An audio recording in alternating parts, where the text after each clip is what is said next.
Hey, it's your buddy Doobie here, chilling with my 55-gallon planted Amazon tank today, and have a wide assortment of goodies in here. You can see a nice little school of ember tetras all over there on the left side. One of my favorite fish of all time, probably.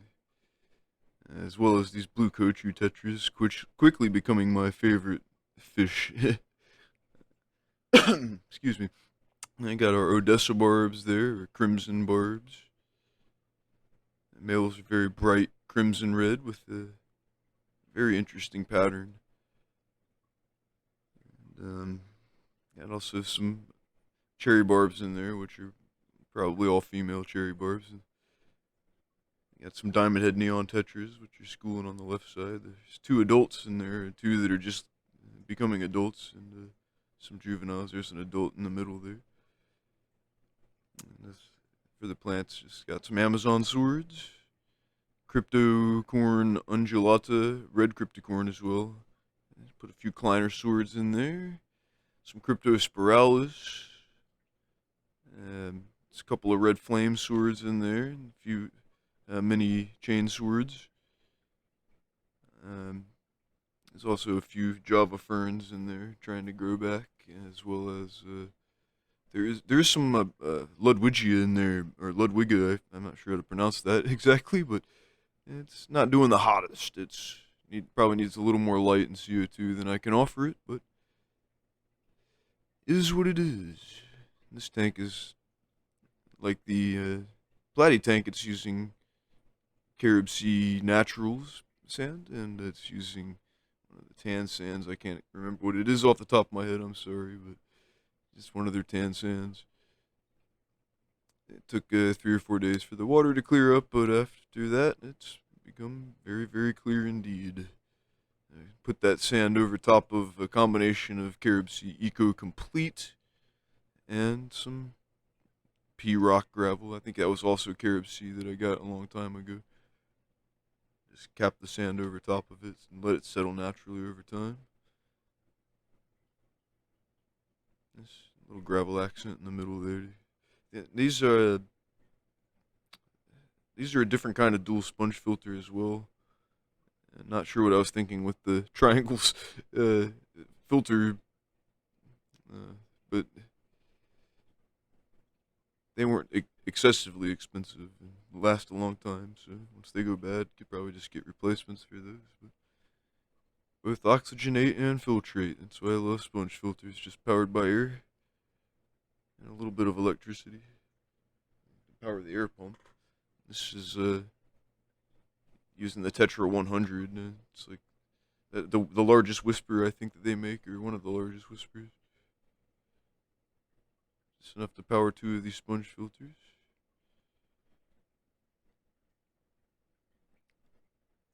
And it's kind of funny to see Amazon fish with these.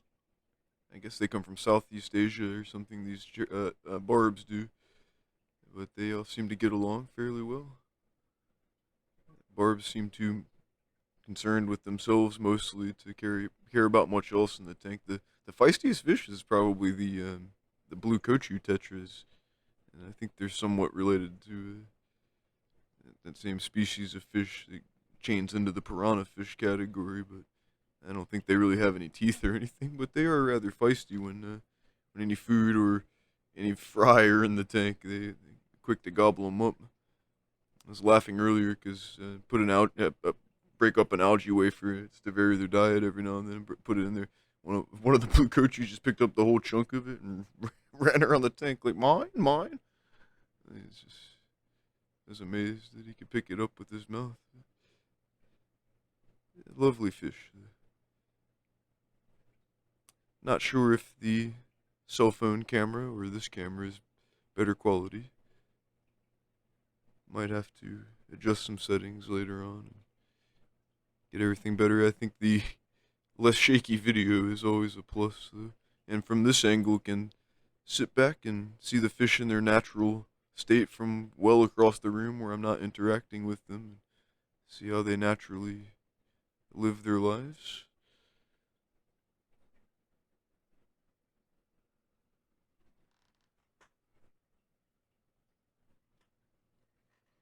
But of course, I could sit here and watch all day as I typically do. But this tank is actually quite a bit older than many of the people viewing this video. Actually, the glass is from I think 1996 or 1997. Um, the Platy tank is also another tank from the mid 90s. I think that's a 95 as well. But either they hold water or they don't, I guess. Just could possibly spend time trying to re-silicone a tank, but in my experience, like without the proper environment and the proper tools to actually get it done, you're just gonna make the problem worse trying to reseal it. So don't open up that can of worms unless you're willing to go fishing for the consequences. I don't know. Sure, I could come up with a better pun than that.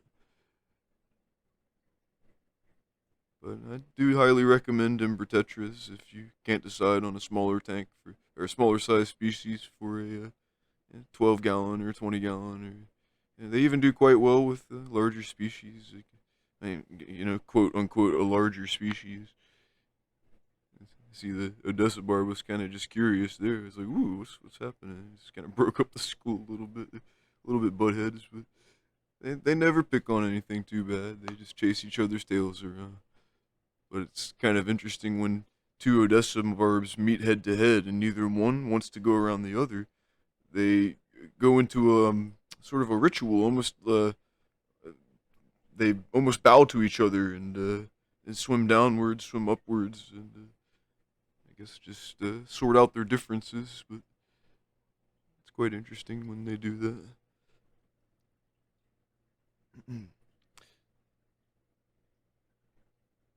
Still, don't know a whole lot about blue Kochu Tetra spawning, and it seems they are a bit different in their spawning habits than most other Tetras that and other scattering minnows that I've kept in the past, and that they possibly lay their eggs on the underside of leaves and may or may not even guard the nest. I'm not sure. If anybody has information about that, I would certainly like to hear about it. Um, Trying to start up a Discord worth talking about, and maybe we'll get that done eventually here soon. But as far as keeping the plants alive, this tank has a 6500 watt. I guess that's the D spec Beamswork light, and claimed it was 120 watts, but I think it's probably closer to like 70, 80 watts. But I have to double check on that, and don't quote me on it. It's definitely enough light to vegetate these swords, and you can see that any of the brown leaves are more than likely old growth. Those are the leaves that came with the plants when I initially got them nearly 4 or 5 months ago, I think it was. And all of the bright, happy green leaves are the new growth. And as I go, I just trim the old and allow the new to take its place. And just let them do their thing. And every now and then, like, kind of just watch the plants and let them tell me if everything's green and happy, then they probably have all the things they really need. If they're getting yellow or brown or getting holes in them, different things mean different things. So if it's got holes in them, I think that's an iron deficiency, if I'm correct on that. Kind of have a little regiment that I do, or look at my plants every month or so, assess their dietary needs, nutritional needs. Usually, my water that comes out of the tap here is actually not terrible. It does lack a bit of iron and potassium, of course. And that's usually the things I do. So every now and then I'll put a root tab in just to supplement everything else. Keep everything happy. There's about 2 and 3/4, 3 inches of substrate in here. Uh, might eventually get another 10 pounds of this sand and give it a little more, but it seems to be doing just fine at the moment. I think that the dwarf Sagittaria on the more towards the right side of the tank is probably the best sign right there that it's not quite as much wattage as as it needs. Getting a little bit of algae growing on them. That may be something that's my fault. I'll have to research some more on that. But they're they're growing. They're not carpeting quite as fast as they are in the other tank, but they're not dying, so I guess it's not the worst thing. That Cryptosporellus sure looks really happy though. It has certainly grown tall. It's maybe the scale is a little bit hard on this tank, but it's well over 2 feet tall though. That's for sure. Very happy.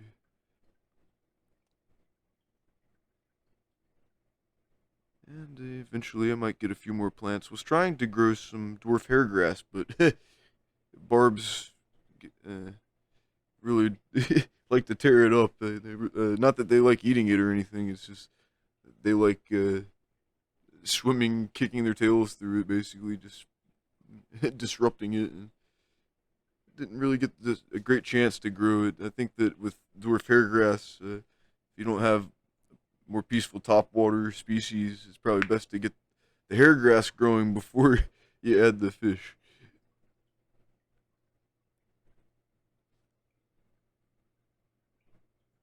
But there still is some hair grass trying to come back, and hopefully it will be able to.